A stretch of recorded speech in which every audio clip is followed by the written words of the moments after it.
You'll always be a burden, living off our parents in their house, my brother said.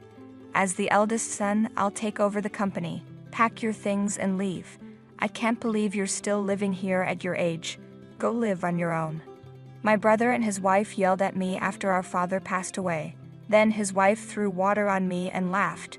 How could they treat me like this, especially since they don't know I'm the one chosen to take over the company? I can't take this insult anymore. I've decided to cut ties with them and get back at them somehow. My name is Brenda, and I'm a 35-year-old company employee. I live at home, taking care of my mother, who recovered from a serious illness.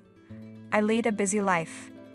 I once hoped to marry by 28 and have kids by 30, but since that didn't happen, I've decided not to marry and to live independently.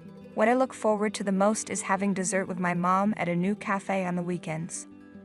Mom, should we go to the cafe this weekend? I heard they have a new strawberry parfait. Want to try it?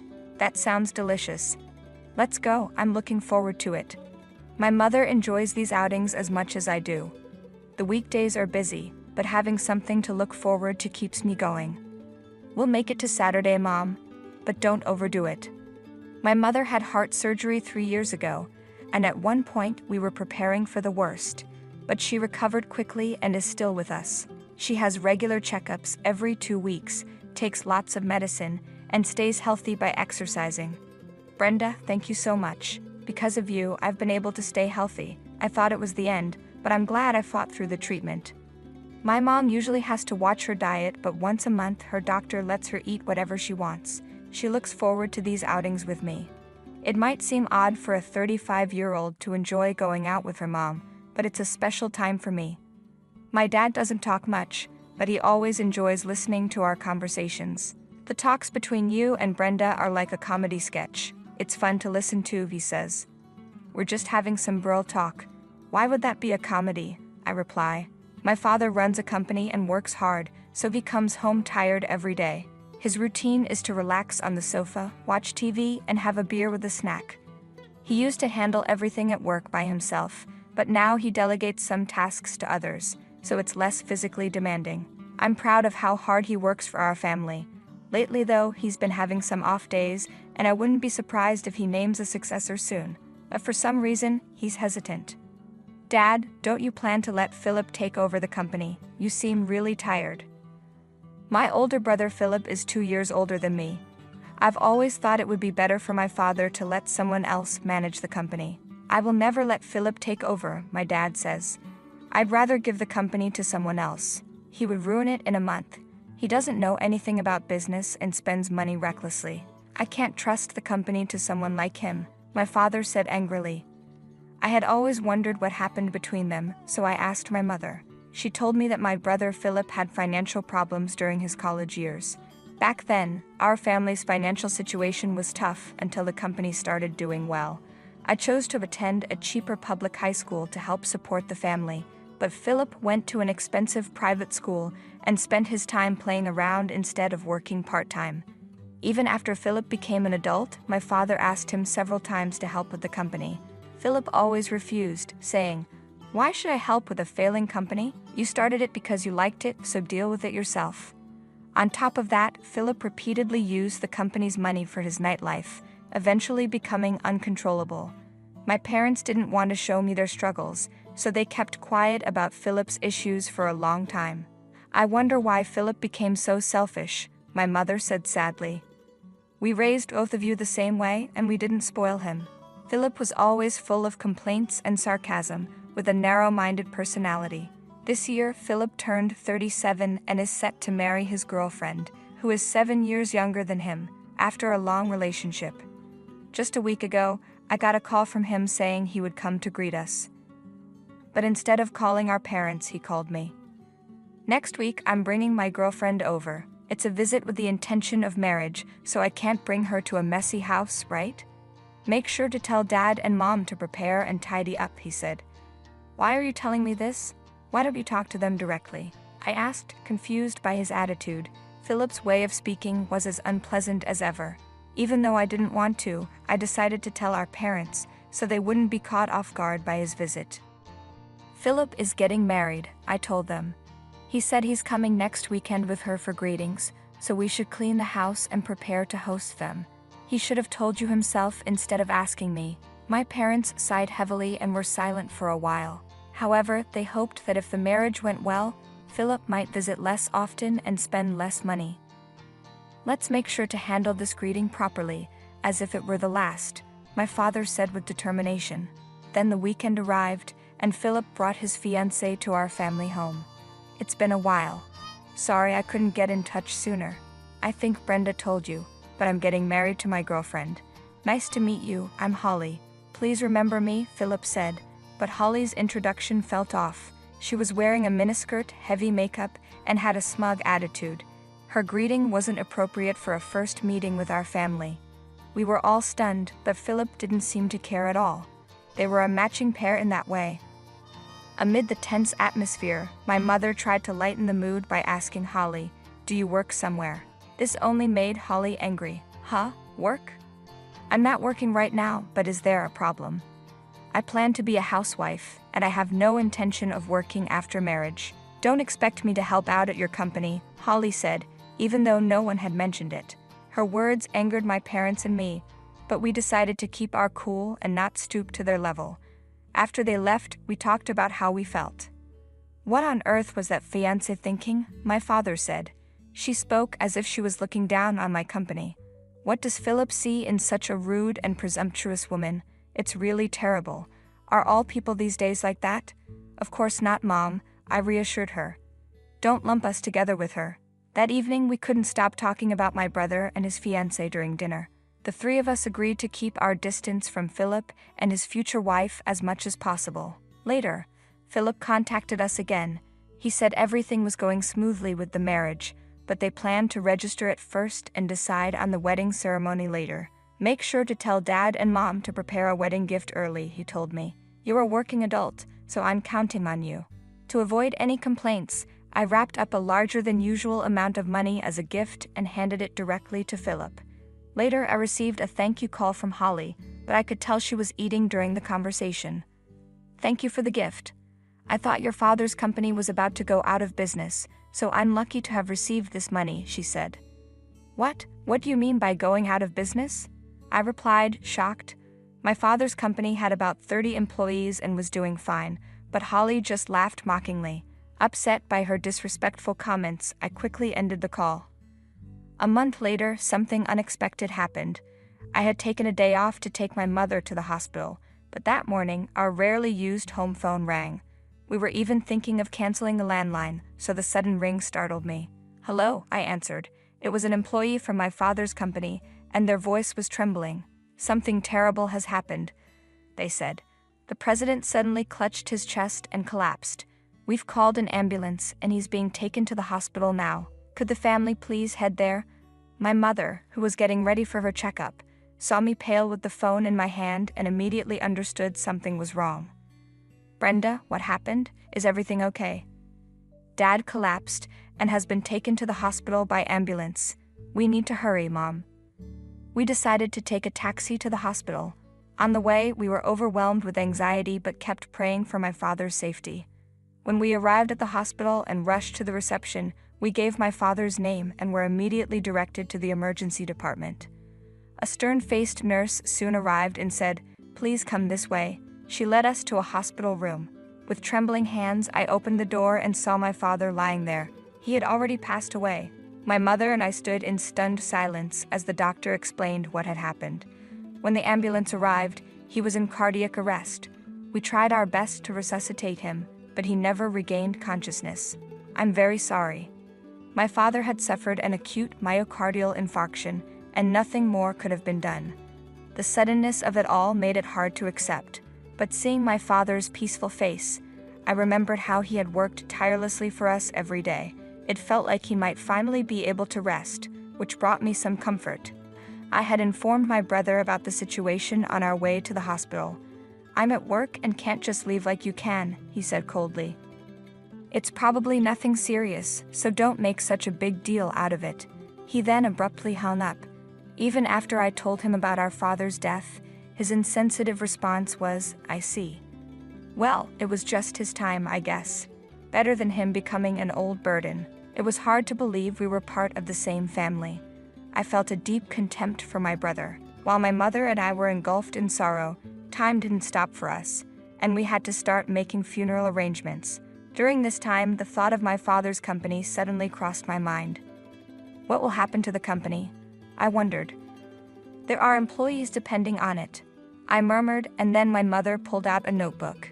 This is a manual for managing the business that your father worked on for a long time. If you're willing, Brenda, he wanted you to take over the company.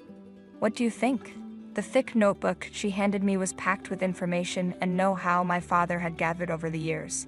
His presence was immense, and the hole in my heart wouldn't be filled. But once the funeral was over, I would have to face reality. I'll do it, Mom. I'll try my best. There was no reason for me to refuse. Deep down, I had always felt that someday I might need to take over my father's business. The funeral was scheduled for the following day. At the funeral, my brother and his wife made an unbelievable statement. "Hey, Brenda, how long do you plan to mooch off our parents and live at home?" What do you mean by that? I couldn't understand why they would bring this up at such a time. You're just a parasite living off Mom. As the eldest son, I will take over the management of the company. Pack your bags and get out of here. I can't believe you're living at home at your age, depending on your parents. Live a more independent life. His wife then threw water in my face from a glass and laughed loudly. I couldn't take it anymore. There was no reason for me to be insulted so unreasonably. I vowed to cut ties with these two and retaliate against them by any means necessary. Fine, I'll leave this house. When I declared my decision to leave, they were unnaturally pleased. Now Dad's company and the house will be mine. Plus, if we live with Mom, we can manage her pension. That's right, Philip. What a great idea. We'll be rich, and if you're the president, I'll be the president's wife. Doesn't that sound wonderful? They were gleefully discussing their future. To maximize their discomfort, I decided to keep the fact that I would be taking over the company hidden until after the funeral. Revealing it now would ruin everything. Pretending to be upset, I packed my bags and left the house as they had demanded. During the funeral, Philip pompously told my father's employees, "From now on, as the eldest son, I will be taking over the company. Please support me."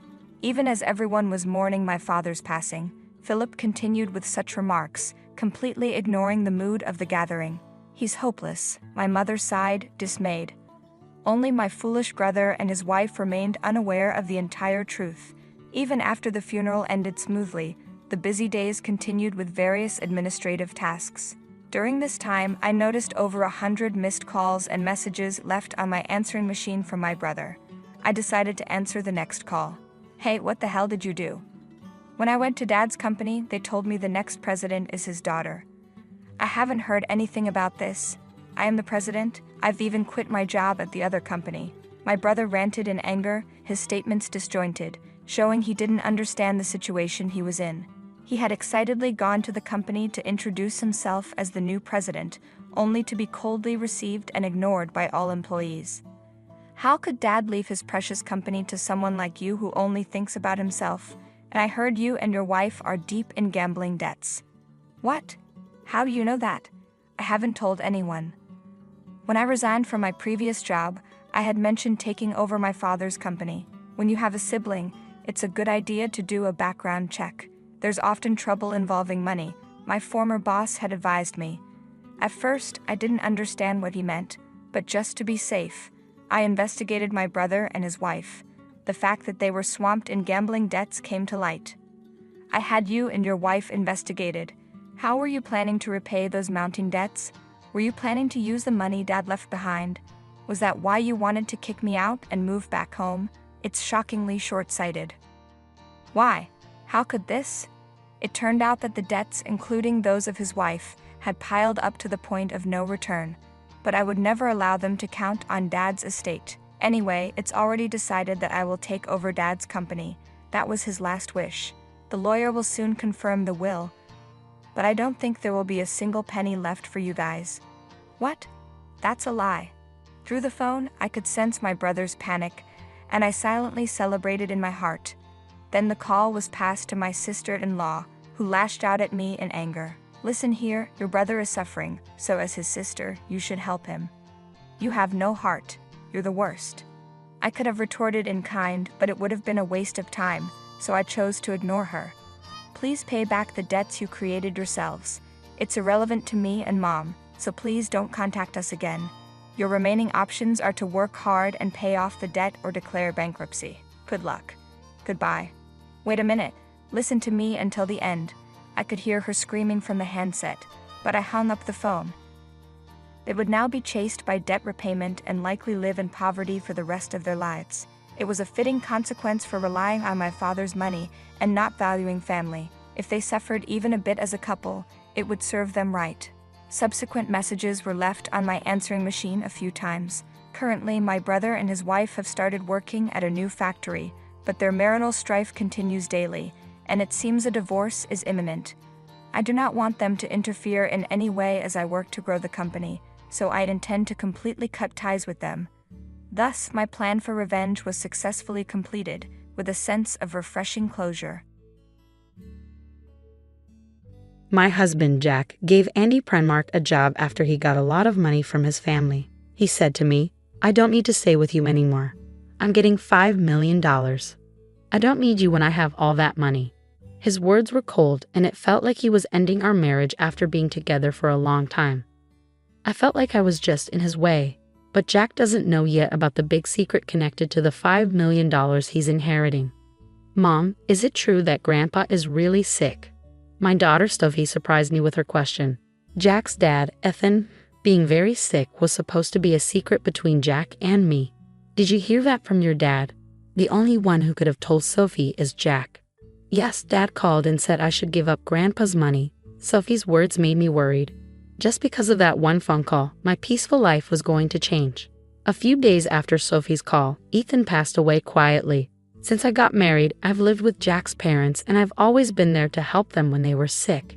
It's been 5 years since Jack's mom died, and now we got the news about Ethan. The funeral went smoothly, but just when I thought things would calm down, my husband's behavior changed a lot. "Why is this place so dirty? Have you not been cleaning properly?" Jack keeps pointing out tiny bits of dust and small stains. "I'm sorry, maybe I missed it. I'll clean it right now. This place doesn't look clean either." "Are you sure you clean every day?" "Yes, I clean like I always do. Even though I clean like usual, I don't understand why Jack is so mad. But it seems like it's not just about cleaning." "Why did you make this? I wish you'd think more of how it tastes when you cook. It's tough when the meals I put effort into get criticized one by one. Even the dishes he used to love are now not good enough. Is something bothering you lately?" I finally ask, but it seems to make him even more upset. There's no point denying it. "Honestly, the food you make isn't good. I've been putting up with it because my parents never complained, but I've always thought it lacked flavor." Jack's words hurt me deeply. It's the first time he's criticized me so harshly. When Jack was this upset, I knew saying anything would just make it worse. My mom always cleaned and did laundry perfectly, and when she cooked, she put so much care into it. "You're nothing like her. I've been patient, but I can't take it anymore." It was the first time he compared me to his mother and criticized me. All I could do was think hard about myself. "I'm really sorry. I never thought he didn't like my cooking." Jack always used to smile and say it's delicious when he ate. When we first got married, his mom gave me cooking tips. It's hard to believe he always thought my cooking was bland. Tears started to flow. "Do you think crying will change anything? Your tears don't mean anything now. Don't cry in front of me. Everything lately just feels so hard." After he said that, Jack suddenly got up and left the house, slamming the door. "Jack, where are you going? Please come back." But he didn't seem to hear me. My head was spinning, trying to understand this sudden change, unable to grasp what had just happened. Until a few months ago, we were a close couple, sharing everything, holding hands, enjoying the little things in life together, and facing small problems as a team. I couldn't understand why we had grown apart. Then, I remembered what Sophie had said during our call. "It's about Grandpa's inheritance." Sophie's voice sounded unsure. That night, Jack came home much later than usual, and I didn't get the chance to ask him about it. Was something going on? Maybe Jack had learned something about the inheritance and didn't want to talk about it. I tried to talk to Sophie about it. Why are they talking about the inheritance while Grandpa is still healthy? She had her doubts about Jack and told me she had shared them with him. If things stay the same with the inheritance, I'll get everything. Considering Sophie, I think this is the best option. Remembering how Jack had been distant with Sophie lately, I started to have doubts. The thought of Jack taking all the inheritance and leaving me behind made my chest feel tight, and tears filled my eyes again. In my sadness, I noticed the sounds around me more vividly. Just as the room went quiet, the phone suddenly rang loudly. I didn't feel like answering it, but it could be important. Looking at the caller ID, I saw Jack's name, the same Jack who had left earlier. I felt drained, but I didn't want to face any consequences for ignoring the call, so I reluctantly picked up. "What are you doing? Don't make me wait." "I don't have much time," he said in a commanding tone that caught me off guard. He could be stubborn sometimes, but he wasn't the type to yell without a reason. Feeling surprised by his sudden change in behavior, I let out a small sigh, hoping he wouldn't notice. "What's wrong? Is something the matter? I wanted to talk to you about something." "I'll be home soon. Stay there and wait for me." Jack's voice sounded colder than usual lately. I just replied with a quick okay and hung up. When I looked at the clock, more than 3 hours had passed since Jack left. I had been crying so much, feeling confused and hurt, that I hadn't noticed the time passing. After a while, I heard the door open and Jack's footsteps. A sweet smell, a body wash we didn't have at home, drifted from him. That unfamiliar scent made the pain in my chest worse. "I'm going straight to work. I want to end our relationship. As a thank you, I'll give you $220,000. His words confirmed my worst fears. Even though I had feared it, facing this reality was still shocking. I felt like I couldn't cry anymore. "I'm tired of you not taking care of things at home. I want to live peacefully as I get older." Linda had also hoped for a peaceful old age, but it seemed like Jack was the one ruining that dream. "Why?" My words trailed off as I tried to find something to say. Jack looked at me with a smug smile. Then suddenly, Jack's phone rang with a loud ringtone. It was a tone I didn't recognize, different from his usual one. To me, it felt like the strange sound hinted at communication from someone specific. "I'm sorry, but I haven't finished my errands yet." Linda sensed a hint of softness in Jack's voice, different from his usual tone towards her. It felt somewhat gentler and more personal. Plus, with the sweet scent of body wash lingering in the room, the unfamiliar ringtone from earlier, and the change in Jack's demeanor, it all hinted at something he might be hiding. "I knew it," Linda whispered quietly so Jack wouldn't hear. His affair was becoming too obvious. Considering the inheritance he might get soon, the alimony might not matter to him, even if his cheating comes out. After finishing his call, Jack looked at Linda with cold, emotionless eyes. "My plans haven't changed. I need you to sign this document. I'll be in touch later. Make sure it's signed by then. I won't be coming back to this house. Remember, this house is now yours." Without saying another word or even looking at her, Jack headed towards the door. What did our 40-year marriage mean? A few days later, Linda found herself at a lawyer's office, gathering information about Jack's actions and Effen's inheritance. She explained everything to their daughter, Sophie. Sophie's expression changed. It was painful for Linda to admit their mistakes to their daughter, but Sophie, out of love for her mother, cried and then resolved to confront Jack. She even introduced Linda to a lawyer to help them through it. "Hello, I'm Robinson. I'll be handling your case." "I'll do my best to support you," said the woman named Robinson, sitting across from me. She seemed to be in her late 40s, radiating a calm presence. Her tidy hair and professional attire gave off a sense of professionalism. Her clear way of speaking made me feel reassured. "I'm Lily Johnson. I'm sorry for reaching out to you so suddenly. I'm a bit nervous since it's our first meeting in these circumstances," I said. "That's okay. Sophie has already given me some information. She briefed me on the situation, so I can discuss it with you calmly," replied Mrs. Robinson. After researching and gathering information both by myself and with Mrs. Robinson's help, we confirmed some facts. My husband doesn't have any siblings, so if Sophie gives up the inheritance, the big fortune, around $5 million, will all go to him. Also, he started an affair with a woman named Jennifer at a bar they visited, and it seems the relationship lasted about 6 months. I was curious about what happened between her and my husband. I admitted to Mrs. Robinson during our joint investigation. Together, we uncovered an important fact that my husband might not know yet. "Linda, how do you intend to proceed from here?" Mrs. Robinson asked me gently, her eyes soft and understanding. Thank you from the bottom of my heart. I deeply appreciate it, I replied, smiling gratefully at her. After paying the fee for the procedures and exchanging a few words, I quietly left her office. 5 days later, I got a call from Jack on my cell phone. He suggested meeting at a quiet cafe. I arrived a bit early, and the cafe was surprisingly empty. The owner welcomed me warmly and said I could sit anywhere. I chose a seat by the window to enjoy the peaceful view outside. After a while, the bell on the door rang, and I saw Jack and his new girlfriend, Jennifer, walking in. When Jack saw me, he smirked proudly. "Are you ready for the divorce?" he asked bluntly. I was taken aback by his first statement. It seemed like he was convinced he was in control of the situation. "Is this your new partner?" I hadn't expected him to bring her to such an important discussion, and I was surprised by his decision. I wondered if he was still the man I once loved deeply. Had he changed because of his cheating, or was he always like this? I couldn't tell. "You're Jack's wife, right?" "I'm Jennifer. I've recently started seeing him," she said, suddenly smiling. I couldn't quite understand the meaning behind her sudden smile. "I've heard a lot about you from Jack. Seeing you in person, you do look a bit older. I wonder how Jack put up with all these years. I feel a bit sorry for him." Jennifer seemed to take great care of her appearance. She looked much younger than her actual age, which was in her 60s.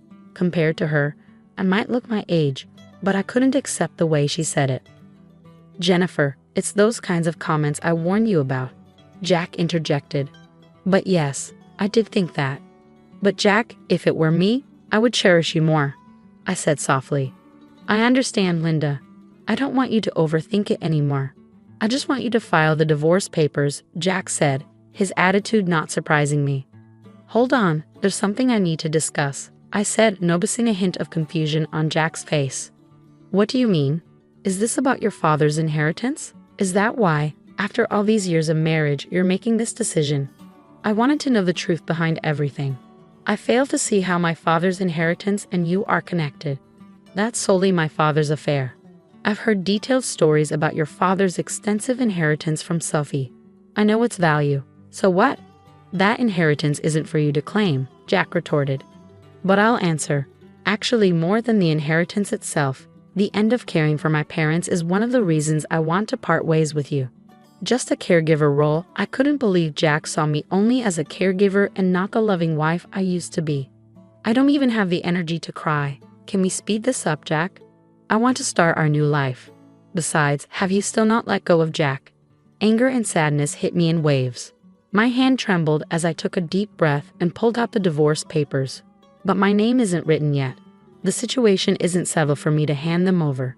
You remember promising me the house and money, right? I remembered our conversation clearly. Yeah, I did say that. I'm a man of my word, so I plan to give you the house and money. You say you're kind, but a truly kind person wouldn't just use their wife as a caregiver and then abandon her. So I'm demanding rightful compensation of $30,000 and the rights to the house, I said firmly. What compensation? When we talked about money, it was supposed to be $20,000. You always nitpick at the very end. Your attitude of trying to pay me the absolute minimum is so obvious. But the difference of $10,000 means a lot to me, Jack retorted. So I think $30,000 as compensation is fair. Your girlfriend is Jennifer, right? I thought of claiming from her too, but instead, I want to settle for $330,000. And I intend to sign the divorce papers right here in front of you. Jennifer unexpectedly commented, first suggesting that $30,000 would be okay. Jack, pay it if you're satisfied with it, she added. With Jennifer's statement, Jack finally agreed to the alimony of $30,000. Now we need Jack's signature on the land title change document Mrs. Robinson prepared and the notarized alimony agreement, I said calmly, surprising Jack with my preparedness. We lined up our seals at the designated spot, and Jack smiled as if he anticipated something. So Linda, will you sign the divorce papers right now? He asked. Understood. Here's the divorce paper, I replied, carefully writing my name and firmly stamping it.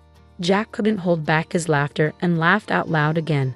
With this, you and I no longer have any relationship. Also, I have something to tell you. Actually, I'm set to inherit $5 million, so I didn't need someone like you. Thanks for the divorce. What a foolish ex-wife you had, letting go so easily for just $30,000. Jack sneered as I left, followed by the loud laughter of Jack and Jennifer echoing. I hurriedly left and headed to City Hall. My only goal now was to complete this procedure as quickly as possible and sever ties with the two of them completely. They might be laughing happily now, but I wondered how long their happiness would last. A month later, I sold the house I received from Jack, prepared for a new life, and decided to live near my daughter Sophie, who planned to start her life near her husband's parents' home. Despite my concerns about Jack's mother living nearby, Sophie's husband warmly welcomed me and was always considerate, which reassured me greatly. My daughter Sophie initially seemed angry at Jack's actions, but when I shared a certain fact with her, her expression completely changed and she smiled brightly. I had a hunch that Jack would soon realize my plan. As evidence, I deliberately didn't change my mobile number. The day my intuition became reality came sooner than expected. From the afternoon, my phone rang repeatedly, and sure enough, it was Jack. He called many times, but at first, I purposely didn't answer. After receiving repeated calls, I finally picked up.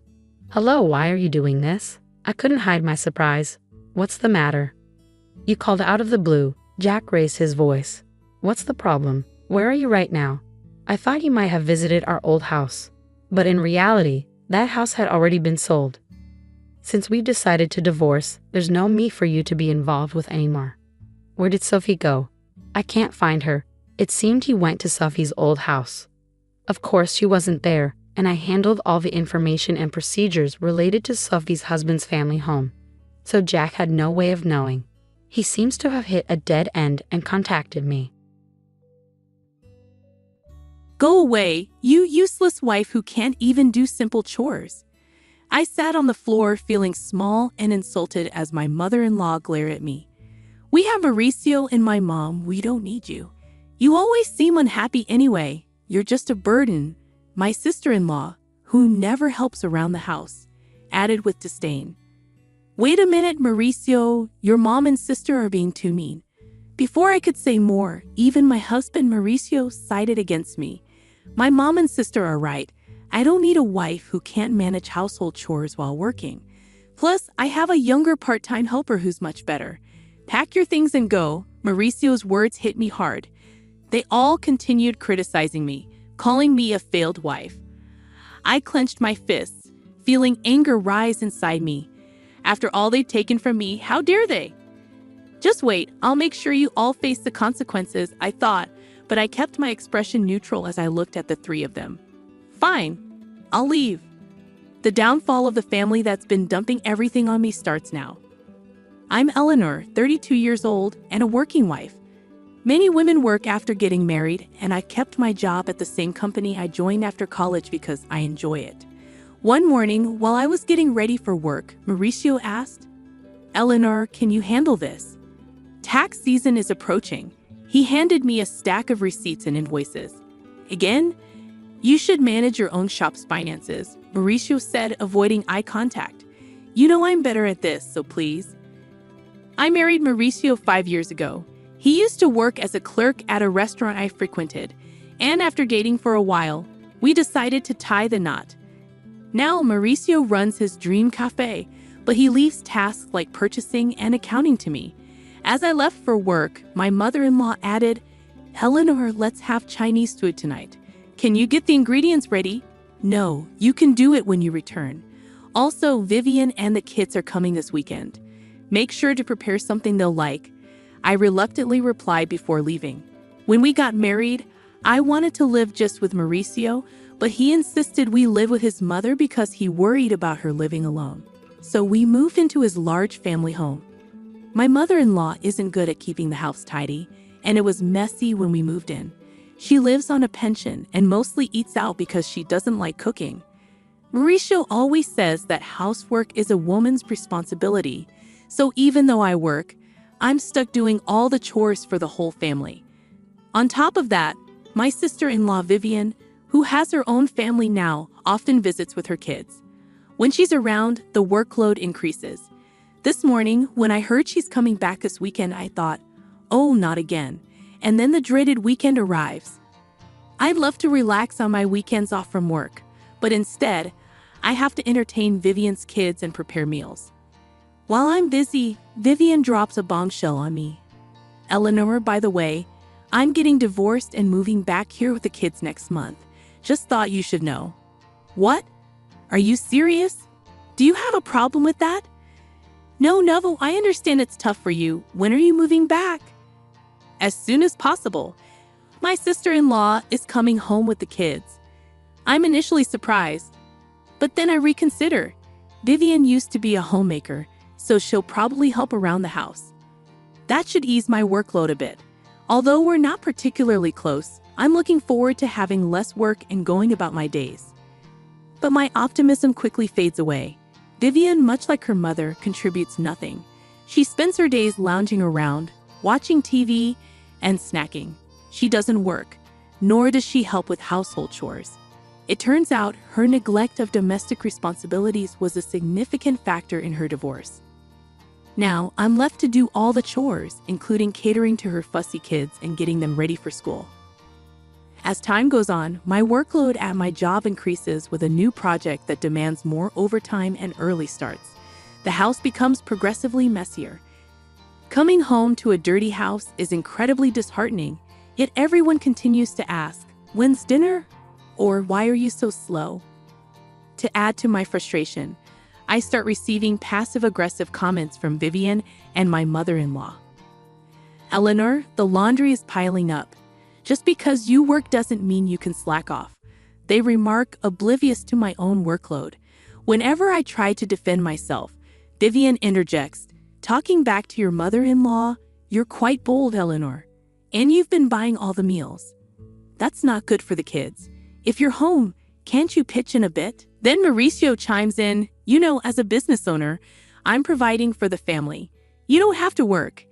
You're doing it out of selfishness, so fulfill your wifely duties perfectly." I'm left speechless, while they both stare at me as if their expectations are entirely reasonable. That night, I was seething with anger. I decided to confront Mauricio. "I'm swamped with work, and neither your mom nor your sister is pitching in with the housework. You're not bad-mouthing my mom and sister, are you?" Mauricio shoots me a glare. Surprised, I respond, "No, that's not it. But I can't handle all the chores alone. Could you lend a hand? I'm busy running a business. You might not get it because you have an easy office job, but running a business is tough. Plus, isn't housework a wife's responsibility? Don't expect me to do it. Are you serious?" Mauricio simply goes to bed, leaving me fuming. But then an idea strikes me. I come up with a plan. That night, before going to sleep, I quickly order some gadgets online. A few days later, a bunch of new appliances arrive.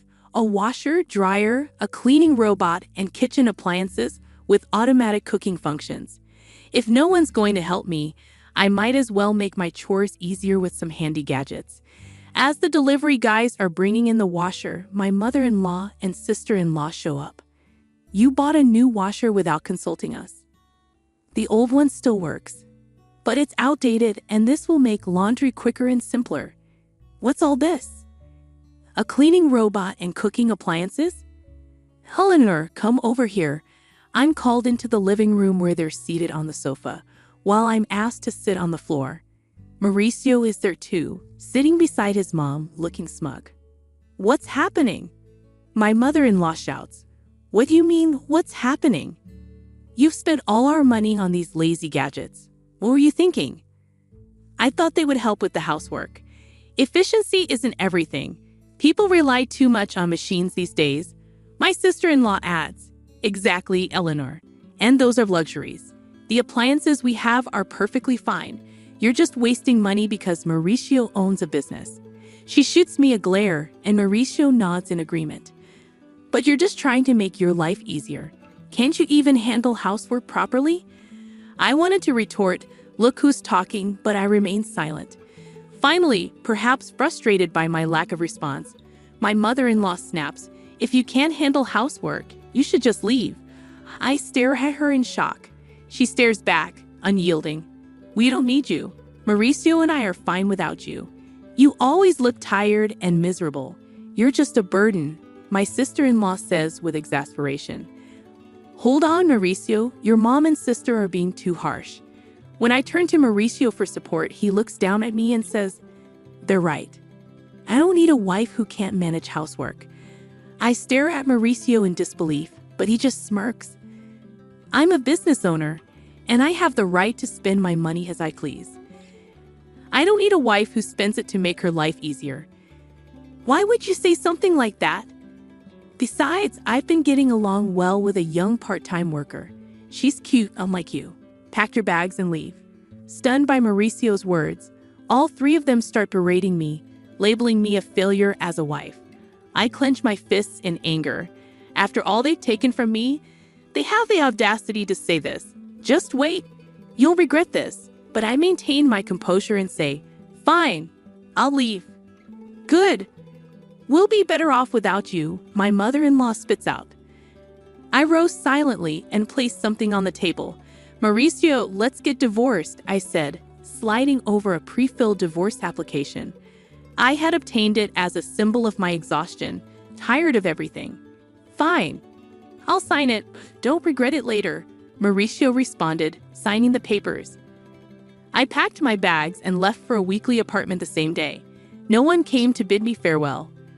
I submitted the divorce papers to the city hall and rented a condo. At the same time, I accepted a promotion I had previously declined due to household responsibilities and became a department head.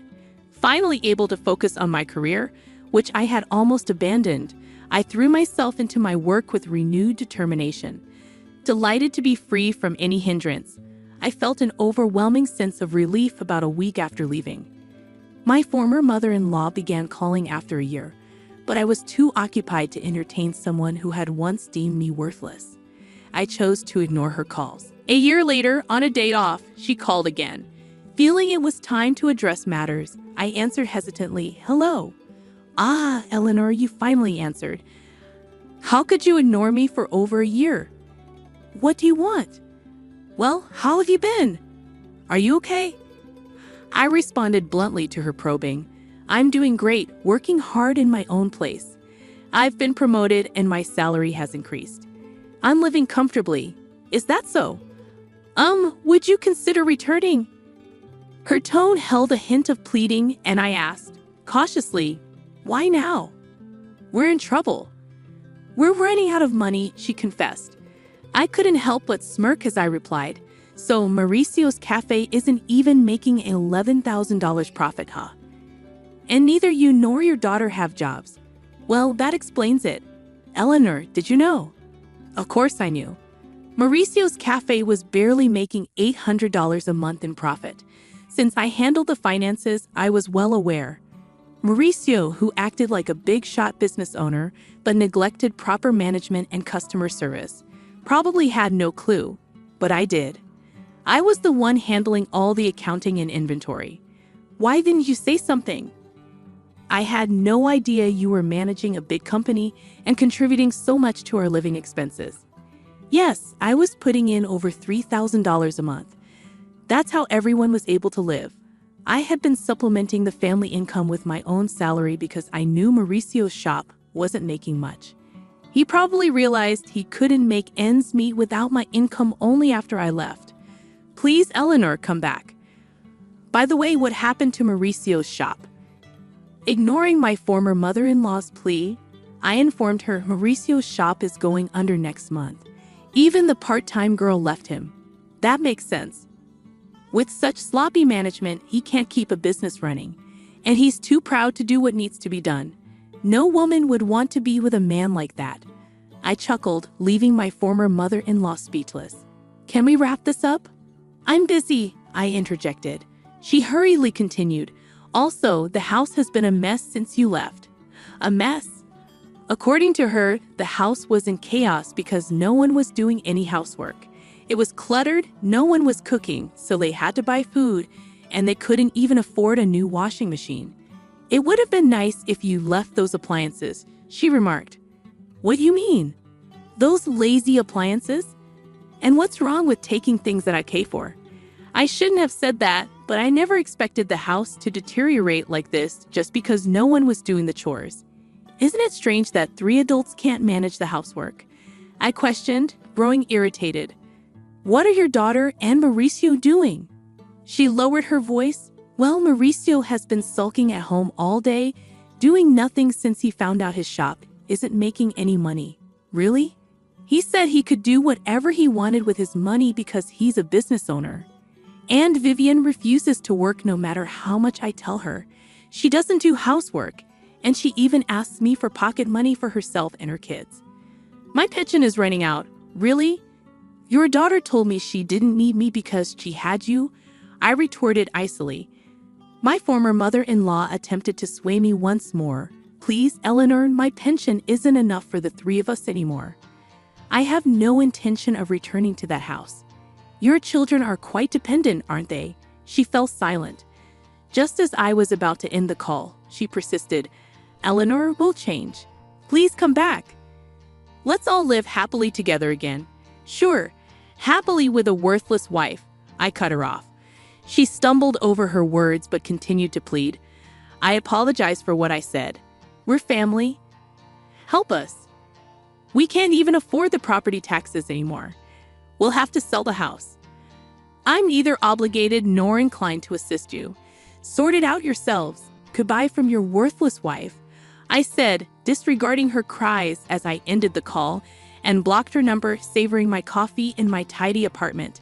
I chuckled to myself. 3 months later, I happened to stroll past Mauricio's cafe. To my surprise, it had transformed into an empty storefront. It appeared that he had indeed closed down for good. Their family home was also listed as sold.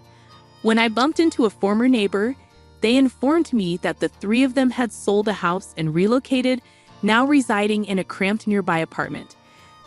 They had become a constant nuisance in the neighborhood, often arguing and causing disturbances. Complaints were stacking up against them. It was disappointing to see that despite the opportunity to work hard and take care of their home independently, they hadn't, which was typical of them. I regarded their former residence with a sense of detachment and continued on my way. Since then, I've been fully immersed in my work. Recently, a sincere and hardworking colleague confessed his feelings for me, expressing admiration for my dedication to my job. We started dating with the intention of marriage. I believe my next marriage isn't too far off, and this time I'm eagerly anticipating embracing happiness. Hi, I'm Jenny, and I'm 27 years old. 3 years ago, I married Hugo, who is the most wonderful person I've ever met. He's kind and funny, and he makes me feel really good every single day. But there's a bit of a snag. His mom, Maria, isn't exactly my biggest fan. She's always had it in for me ever since we met. I get it though. Hugo is her precious son, and she doesn't want him to get hurt. She's just trying to look out for him, but sometimes she goes a bit too far. She's the kind of person who might do little things that bother you on purpose, making you feel like you're the one who's being unreasonable. You know how we all have someone like that in our lives, right? Unfortunately, for me, that someone is my mother-in-law. But I'm a bit different. I'm the kind of person who speaks up when something isn't right, and I don't hold back. I think that's why Hugo likes me. He's more quiet and gentle, and they say opposites attract, don't they? I've studied a bit of psychology, so I can tell when someone has not so nice intentions. I think our strong personalities clash, which might be why she said something not so nice the first time we met. Jenny, shouldn't you cut down on your food? Everyone at the table fell silent, shocked by the unexpected comment. I felt deeply embarrassed, my face turning pale with humiliation. The table included me, my boyfriend Hugo, my father-in-law Kyle, and Maria, Hugo's mother. Kyle seemed too taken aback to say anything, lowering his head in solidarity with my embarrassment. Hugo, feeling a mix of embarrassment and anger, promptly scolded his mother. Mom, seriously, that's a terrible thing to say. Jenny can eat whatever she likes. Oh, honey, I didn't mean to upset you. I just want what's best for you, you know. I've noticed you've gained some weight. Hugo showed me your old photos, and you looked so much better back then. I mean, not that you don't look good now, but I'm just trying to help. I tried to stay calm, not wanting to make a scene since it was my first time meeting the family and I really liked Hugo. Even though I was embarrassed and irritated, I didn't say anything back. I just smiled politely and thanked her for her advice. Unfortunately, situations like that kept happening more often as we spent more time together. I hoped the teasing would stop once Maria realized I was good for her son. But it only got worse. On the bright side, I was getting along well with my father-in-law, Kyle, who was incredibly kind. While I grew closer to everyone in Hugo's family, Maria seemed to be the only one who didn't like me, and it was hard to figure out why. I even met Jack, Hugo's childhood friend who was practically part of the family. Despite everyone else being welcoming, Maria remained the exception. I felt grateful for the love and support I received from the rest of Hugo's family. However, things took a turn on my wedding day. Maria seemed determined to make trouble and tried to undermine me at every turn. She insisted my hair should be styled a certain way, like hers was on her wedding day. No, I want my hair like this, not in an updo. Thanks for your suggestion, Maria. I disagree. You look really unattractive. The bridal party gasped, but I wasn't surprised. I'd gotten used to Maria's comments. She tried to backtrack quickly. Oh, darling, I just mean you could look better. And I see a bit of myself in Jenny. She's a bright young woman. Even though I looked better at her age, she's beautiful in her own way. My father-in-law managed to stop Maria's harsh comments that day, but the hurt lingered. It wasn't like me to stay quiet and let it go. This constant negativity was wearing me down, making me lose my usual energy.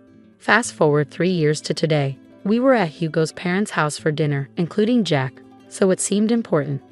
She wanted to share something with us, and I suspected it wasn't just a random dinner plan. Turns out, I was right. It was a nice surprise, but things took a turn when my mother-in-law started making an announcement. She had everyone's attention as she pulled out a piece of paper. Hey everyone, I have something important to share. Since my birthday is coming up, I wanted to let you all know about my special plans. I've decided we're going to Hawaii. She showed us the paper confirming the trip. Wow, that sounds amazing. What? That's fantastic, Jenny. Hawaii sounds like a dream. Oh wow, this is incredible news. I'm thrilled beyond words. Thank you so much, Mom. Actually, you're not coming. Wait, what? Honey, what do you mean? That wasn't the plan. I made some changes last minute and canceled her ticket to avoid extra charges. So my ticket was already purchased and she just canceled it. Why does she dislike me so much? Mom, what's going on? Jack and I stayed silent as the tension escalated and harsh words flew back and forth.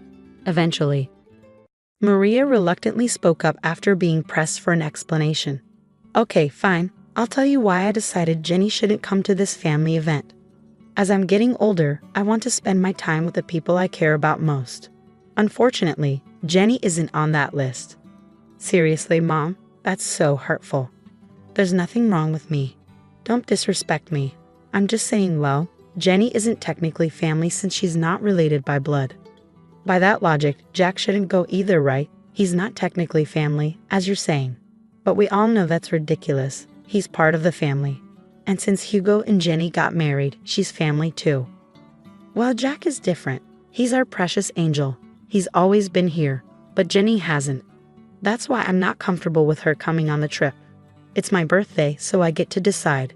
Come on, Jenny, we're leaving now. No. When I firmly said no, it grabbed everyone's attention, including Maria's, who had been trying to hide a smile. But when I spoke up, her smile vanished. Maria, you've made it obvious from the start that you don't like me. I've put up with your behavior for 3 years. Do you really think we don't notice how you act? You're a narcissist. Watch your tone, young lady. You're in my house. And I won't be staying much longer. Actually, I'm leaving right now. But before I go, I need to say something. I looked at my husband, whose eyes were filled with anger as he stared at his mother. Sweetheart, I love you more than anything, and I've tried to make this work for so long. But it's clear now that your mother will never accept me into this family, no matter what I do. She'll always have a problem with me. You should go on this trip. It's important and you can't miss it. Despite how difficult your mother can be, she's still your mother, and you love her. So you should go. Don't worry about me. I'll be okay. Then, I turned to my mother-in-law, whose mouth hung open in shock at my words.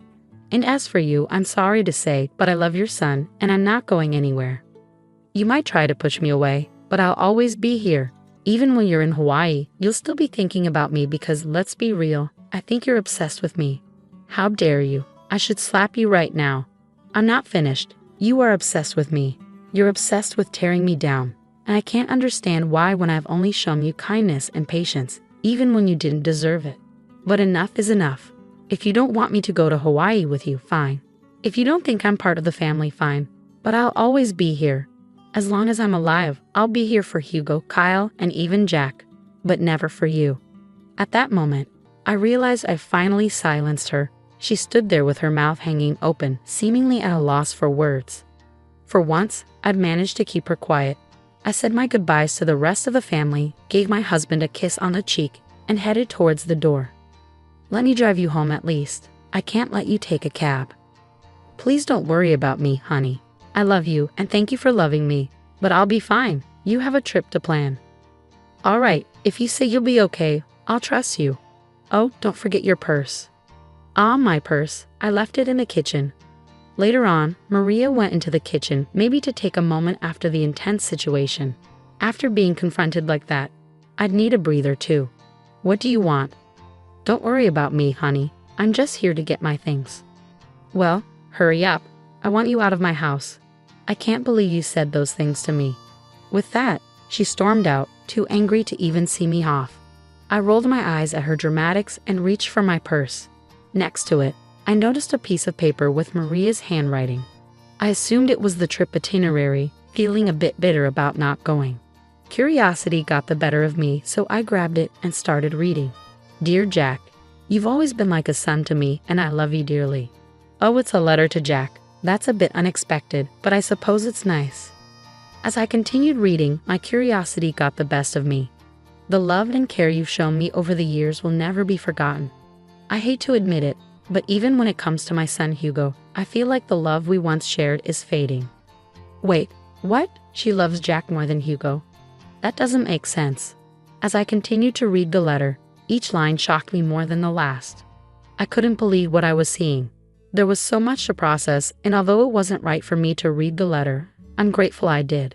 After finishing it, I paced in the kitchen, trying to figure out what to do.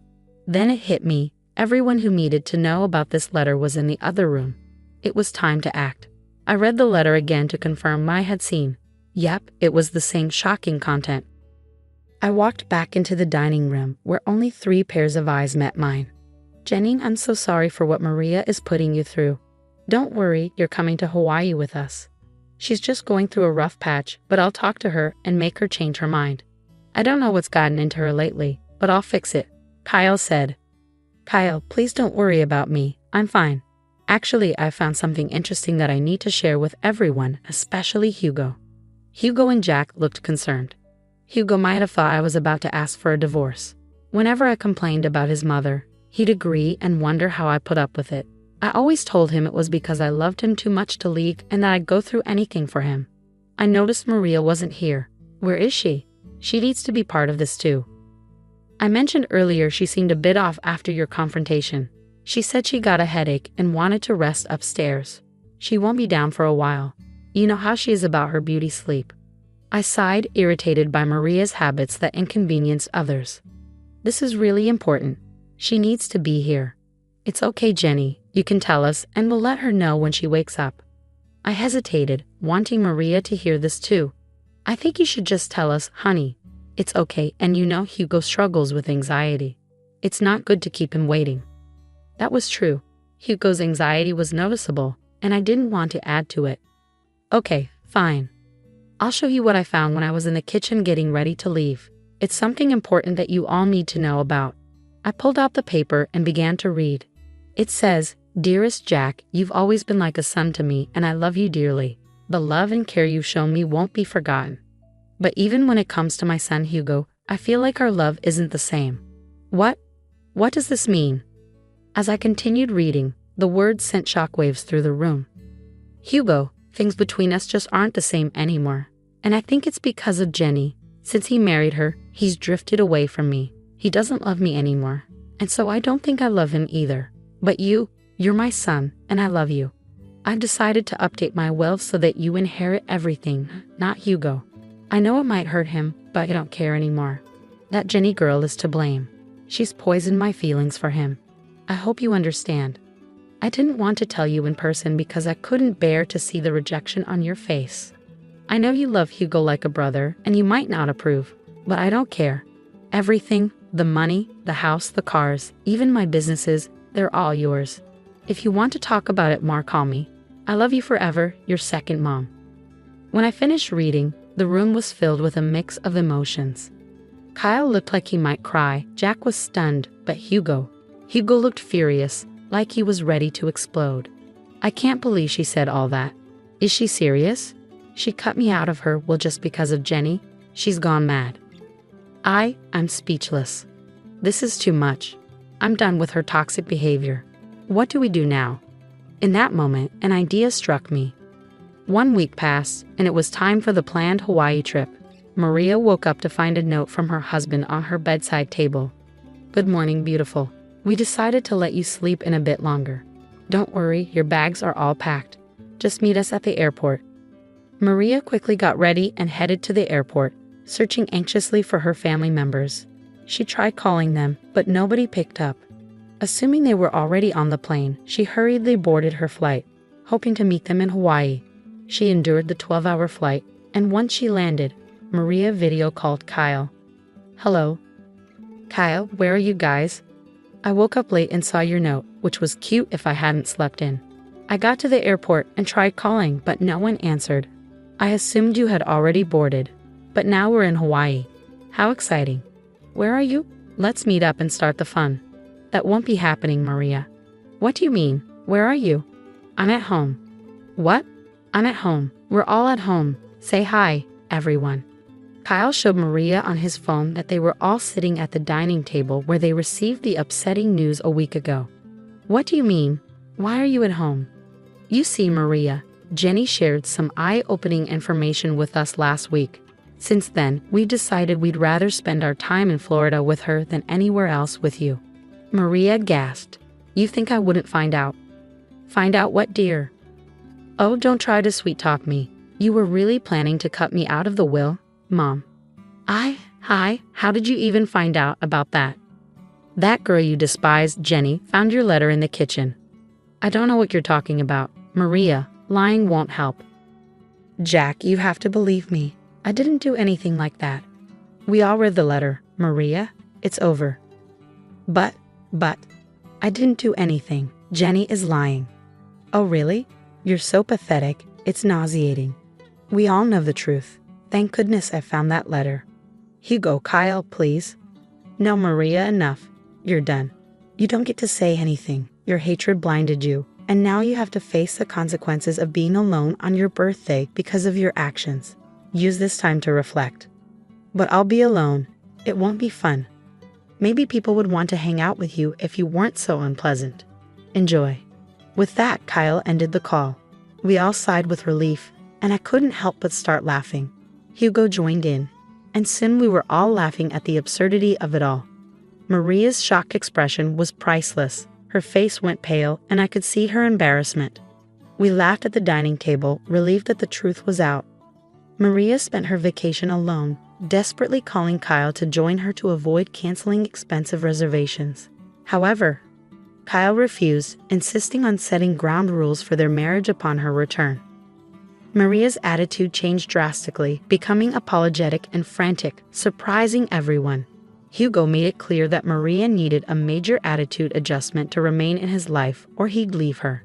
He warned that any disrespect would result in him cutting ties. Jack realized he needed to stop enabling Maria's behavior by being overly nice. Maria's trip turned miserable, and she risked losing the most important people in her life. Her relationships with them became rocky, and she faced the challenge of change. I told Maria I needed time to forgive her, refusing to intervene on her behalf. Despite her apologies, Maria still tries to mend the broken relationships she caused. I hope she learned her lesson from this experience.